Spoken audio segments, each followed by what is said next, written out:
আসসালামু আলাইকুম ওয়া রাহমাতুল্লাহ। আলহামদুলিল্লাহি রাব্বিল আলামিন ওয়াসসালাতু ওয়াসসালামু আলা রাসূলিহিল কারীম ওয়া আলা আলিহি ওয়া সাহবিহি ওয়া আহলি বাইতি আজমাইন। আজকের এই ইফতার মাহফিল বাংলাদেশ জামাত ইসলামীর পক্ষ থেকে আয়োজন করা হয়েছে, যাদের ত্যাগ এবং কুরবানির বিনিময়ে আমরা প্রিয় বাংলাদেশের স্বাধীনতা অর্জন করেছি এবং 2024 সালের 5ই আগস্ট, যেটাকে 34 জুলাই বলা হচ্ছে, যাদের সীমাহীন ত্যাগ এবং কুরবানির বিনিময়ে আমরা একটি নতুন বাংলাদেশ পেয়েছি। আমি এই যুগ যুগ ধরে যারা দেশ এবং জাতির জন্য, দ্বীন এবং ইসলামের জন্য শাহাদত বরণ করেছেন, তাদের সকলকে গভীর শ্রদ্ধার সাথে স্মরণ করছি। সেই সাথে যারা জাতীয় মুক্তির জন্য লড়াই করতে গিয়ে আহত হয়েছেন, পঙ্গু হয়েছেন, আমি তাদেরকে গভীর শ্রদ্ধার সাথে স্মরণ করছি। মহান রবের দরবারে আহত এবং পঙ্গু ভাই বোনদের পূর্ণ সুস্থতা কামনা করছি। সম্মানিত সুধীমণ্ডলী, আমরা খুবই কৃতজ্ঞ, আমরা অভিভূত যে আপনারা আমাদের দাওয়াত কবুল করে আপনাদের মূল্যবান সময় কুরবানি করে এখানে এসে হাজির হয়েছেন। এর ঋণ পরিশোধ করার শক্তি আমাদের নেই। মহান মাবুদের দরবারে দোয়া করি, আল্লাহ যেন আপনাদের এই ভালোবাসা, আন্তরিকতা এবং ত্যাগের উত্তম বিনিময় দুনিয়া এবং আখিরাত দুই জায়গায় দান করেন এবং আল্লাহ তাআলা যেন আপনাদের মর্যাদাও বৃদ্ধি করে দেন। সম্মানিত সুধীমণ্ডলী, প্রিয় দেশের স্বাধীনতার এক এক করে 53টি বৎসর কেটে গেল। এর মধ্যে ক্ষমতার অনেক হাত বদল হয়েছে।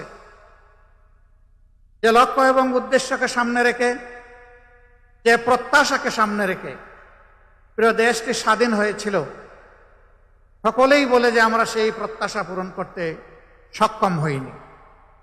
কেন হইনি? আজকে তার চুলচেরা বিশ্লেষণ করার অবকাশ নেই। শুধু সরল স্বীকারোক্তি হচ্ছে যে আমরা আমাদের প্রত্যাশা এবং প্রাপ্তিকে এক জায়গায় মিলাতে পারিনি। সম্মানিত সুধীমণ্ডলী, একটি ন্যায় ইনসাফের বাংলাদেশ, একটি বৈষম্যহীন বাংলাদেশ, একটি নিরাপদ বাংলাদেশ, এই এতটুকুই আমাদের চাহিদা ছিল। কিন্তু দুঃখের বিষয়ে চাহিদা পূরণ হয়নি। আমরা দেখছি সমাজের বিভিন্ন ক্ষেত্রে যুগ যুগ ধরে, শুধু আজকে নয়, অস্থিরতা চলে আসছে। যুগ যুগ ধরে এই সমস্ত অন্যায়, অপকর্ম এবং জুলুম চলে এসেছে। কোনো সময় মাত্রা একটু কম, কোনো সময় একটু বেশি। জুলুম কখনো বন্ধ হয়নি এবং জুলুম থেকে জাতি মুক্তিও পায়নি। তার সবচেয়ে নিদারুণ শিকার হয়ে মাত্র 2 দিন আগে তারা বাংলাদেশের মানুষকে কাঁদিয়ে 8 বছরের একটা শিশু শব্দহীন চিৎকার দিয়ে বলে গেছে, লজ্জা, লজ্জা এই সমাজ, লজ্জা এই দেশ, লজ্জা এই জাতি। আমরা 8 বছরের একটা শিশু ইজ্জতের নিরাপত্তা দিতে পারিনি। হ্যাঁ, রাষ্ট্রের পক্ষে এটি সম্ভব নয়। ঘরে ঘরে পুলিশ পাঠিয়ে এই ধরনের অপকর্মকে দমন করা বা বন্ধ রাখা রাষ্ট্রের জন্য সম্ভব। রাষ্ট্র যদি তার নাগরিককে সত্যিকারের মানবিক এবং সুশিক্ষা দিতে পারে, তাইলে সেই সুশিক্ষাই সমস্ত কুসংস্কার থেকে দিতে পারে। আমাদের অভাবটি হচ্ছে এই জায়গায়। আমাদের শিক্ষিত লোকের কোনো অভাব নেই, কিন্তু কি শিক্ষিত, কেউ অর্ধশিক্ষিত, কেউ অক্ষর জ্ঞান বঞ্চিত, আজকে আমরা একাকার হয়ে গিয়েছি। নৈতিক শিক্ষার অভাবে এ অবক্ষয় দেখা দিয়েছে। মহান আল্লাহ তাআলার দরবারে দোয়া করি, আগামীর বাংলাদেশ যেন নৈতিক শিক্ষা নির্ভর একটি বাংলাদেশ হয়। শিক্ষা জাতির মেরুদণ্ড। মেরুদণ্ড মজবুত হলে, শক্তিশালী হলে জাতীয় শক্তিশালী হবে। এখন না আছে আমাদের নৈতিক মান, না আছে আমাদের জাগতিক মান, আমাদের শিক্ষা এখন অর্থহীন। আমরা একটা সার্টিফিকেট হাতে দেই আমাদের সন্তানদের, কিন্তু সেই সার্টিফিকেটের কোনো মর্যাদা নেই, কোনো ওজন নেই। আমরা এমন শিক্ষা এবং সার্টিফিকেট দেখতে চাই না। সেই বাংলাদেশটি আমাদের গড়া প্রয়োজন, এই বাংলাদেশের প্রত্যেকটা মানুষের হাত হবে দেশ গড়ার কারিগরের হাত, কর্মীর হাত, এবং এটি সম্ভব। দুনিয়ায় যত জাতি উন্নত হয়েছে তারা শিক্ষা দিয়ে উন্নত হয়েছে। আমি ব্যক্তিগতভাবে মনে করি এবং আমাদের দল বিশ্বাস করে, শিক্ষাকে যদি তার নৈতিক ভিত্তির উপর সর্বাধিক মানবিক এবং জাগতিক উৎকর্ষ দিয়ে গড়ে তোলা যায়, তাইলেই কেবল একটা সোনার বাংলাদেশ গড়ে তোলা সম্ভব। কারণ ওখান থেকে ওই মানুষটি বের হবে যিনি যত বড় শিক্ষিত হন, সমাজের যত বড় দায়িত্বপূর্ণ পদে অধিষ্ঠিত হন, তিনি একথা বিশ্বাস করবেন, আমার এই শিক্ষার পিছনে, বেড়ে ওঠার পিছনে, আজকের এই দায়িত্বে আসার পিছনে এদেশের প্রত্যেকটি মানুষের অবদান রয়েছে। গরিব ধনী নির্বিশেষে সমস্ত মানুষের ট্যাক্সের পয়সা দিয়ে আমি যে বিদ্যালয়ে লেখাপড়া করেছি, যে কলেজে লেখাপড়া করেছি, যে ইউনিভার্সিটিতে লেখাপড়া করেছি, এই সবগুলার ইট, পাথর, নুড়ি, বালু, সিমেন্ট, রড সবগুলা কিনা হয়েছে। মিস্ত্রির হাত লেগেছে ওই ট্যাক্সের টাকা দিয়ে। সুতরাং আমি কেবল আমার পরিবারের নয়, আমি গোটা জাতির এবং গোটা জাতির কাছে আমার দায় রয়েছে। এই অনুভূতি যখন নাগরিকদের মধ্যে পয়দা হবে, তখন কারো অধিকার আর কারো দ্বারা লঙ্ঘিত হবে না। কিন্তু এই অনুভূতিটুকু সৃষ্টি না হওয়া পর্যন্ত অধিকার দোলন এবং লঙ্ঘন চলতেই থাকবে। সম্মানিত সুধীমণ্ডলী, আপনারা হয়তো সকলেই ছিলেন না, কিন্তু অনেকে ছিলেন। গেল রমজানে আমরা সোনারগাঁও হোটেলে ছোট্ট একটা আয়োজন করেছিলাম। আমরা আমাদের দলের নামেই বুকিং দিলাম। কর্তৃপক্ষ আমাদেরকে অনুরোধ করলো,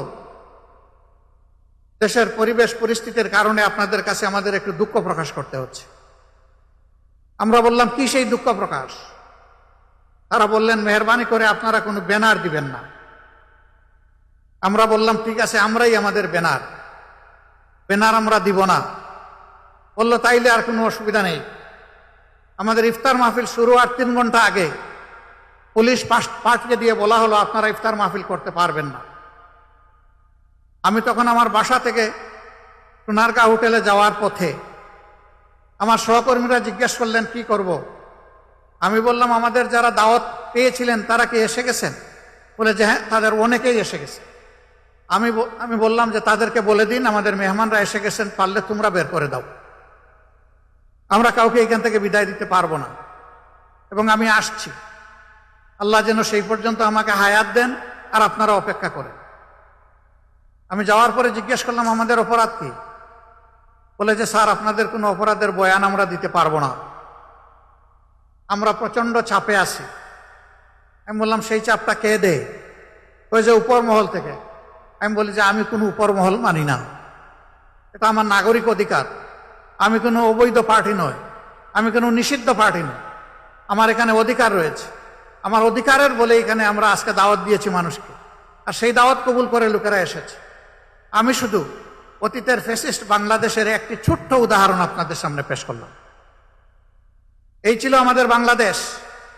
আমরা 13.5 বছর আমাদের কেন্দ্রীয় কার্যালয় সহ আমাদের সারা দেশে শত শত কার্যালয়ের একটাও আমরা খুলে কাজ করতে পারিনি। সবগুলা কার্যালয় আমাদের বন্ধ রাখা হয়েছিল।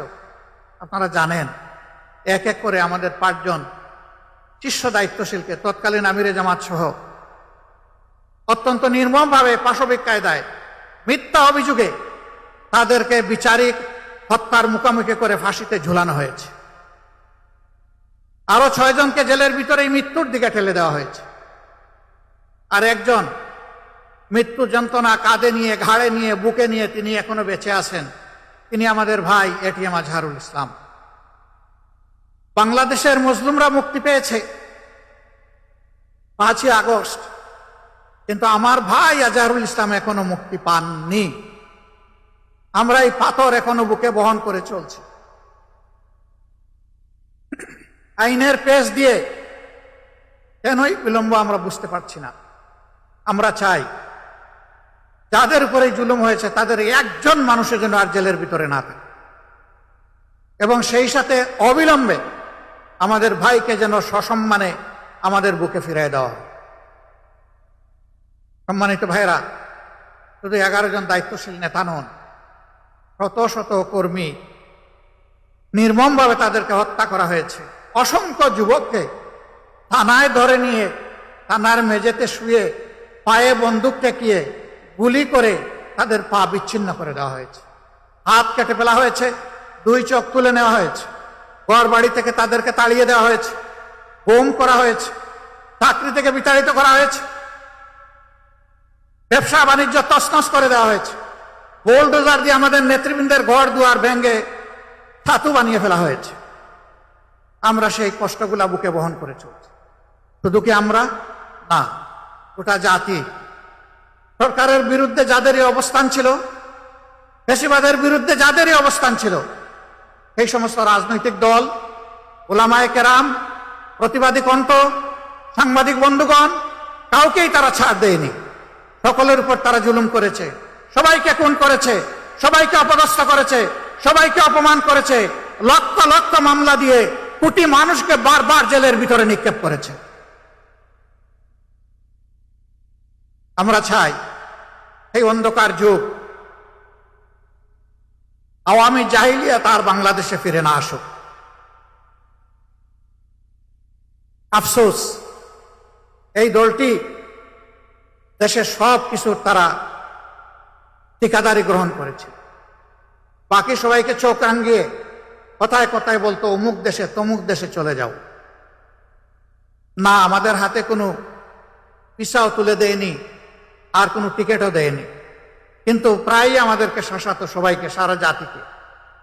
আল্লাহর কি ইচ্ছা, এখন কোনো কিছুর প্রয়োজন নাই। পিছনের দিকে তাকানোরও সময় ছিল না, দুপুরের ভাত খাওয়ারও সময় হয়নি। দেশ ছেড়ে তারাই বরঞ্চ চলে গিয়েছে। আমরা যাব না কোথাও। এদেশ আমাদের প্রিয় দেশ, এটি আমাদের জন্মভূমি। আল্লাহ তাআলা এখানে আমাদেরকে পয়দা করেছেন। এই দেশ ছেড়ে পালানোর আমাদের কোনো প্রয়োজন নেই। এই দেশ ছেড়ে যারা তারাই পালাবে যাদের এই দেশের প্রতি ভালোবাসা এবং দায় নেই। যাদের ভালোবাসা এবং দায় আছে তারা বুকে গুলি নেবে, কিন্তু দেশ ছেড়ে পালাবে না ইনশাআল্লাহ। 24-এর এই গণ বিপ্লবের পর যে নূতন বাংলাদেশ গড়ার সম্ভাবনা আমাদের হাতে ধরা দিয়েছে।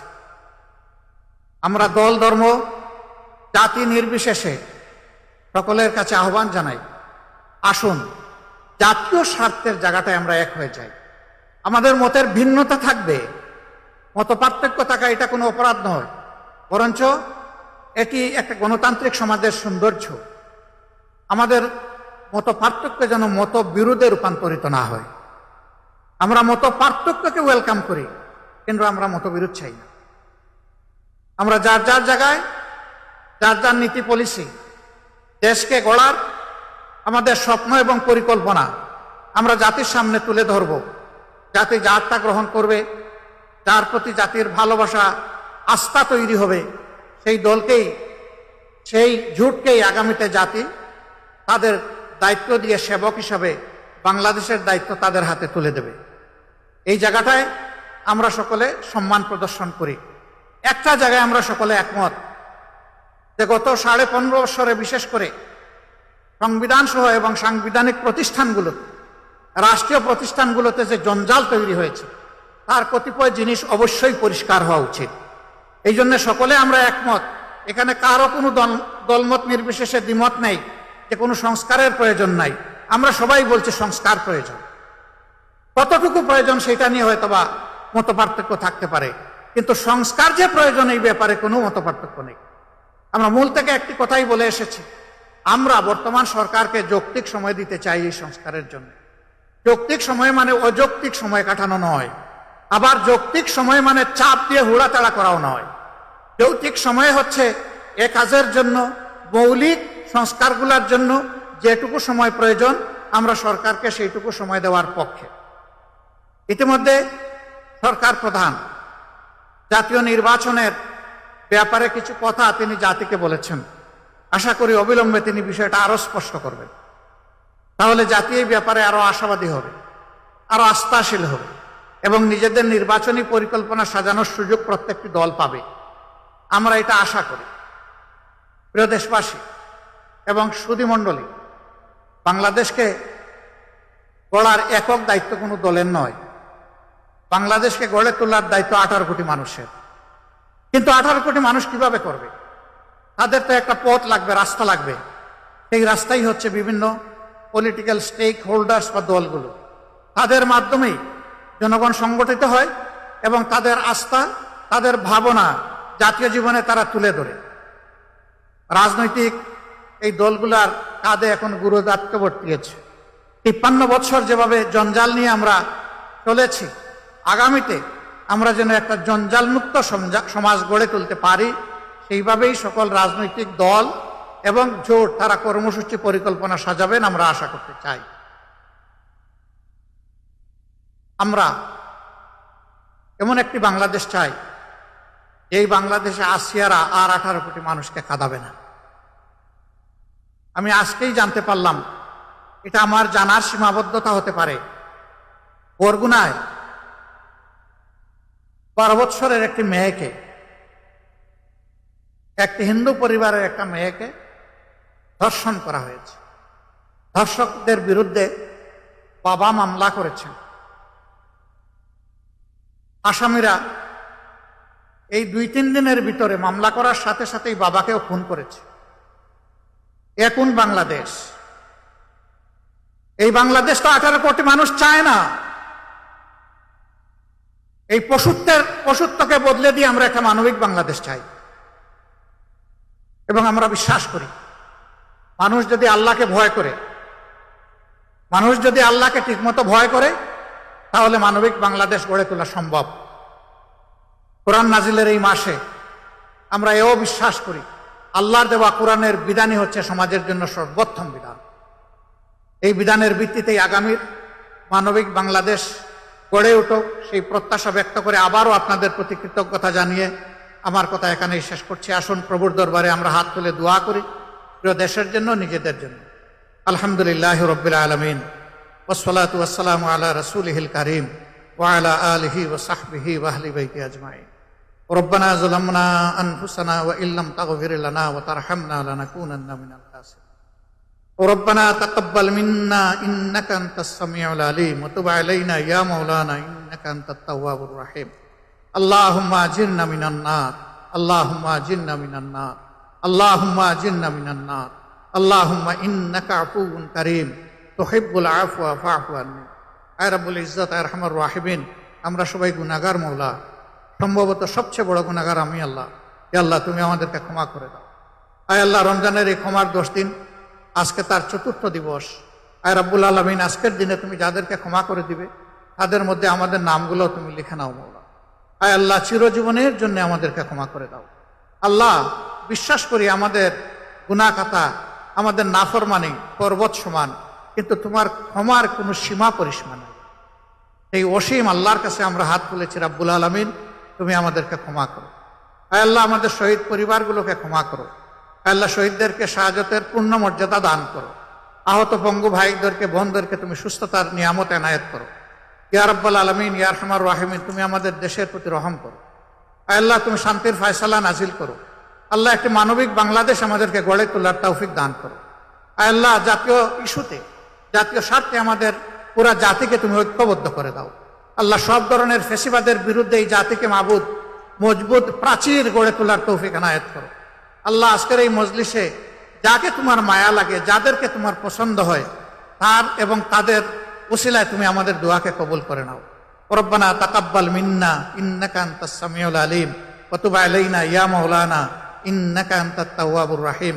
সুবহানা রাব্বিকা রাব্বিল ইজ্জাতি আম্মা ইয়াসিফুন ওয়া সালামুন আলাল মুরসালিন ওয়ালহামদুলিল্লাহি রাব্বিল আলামিন।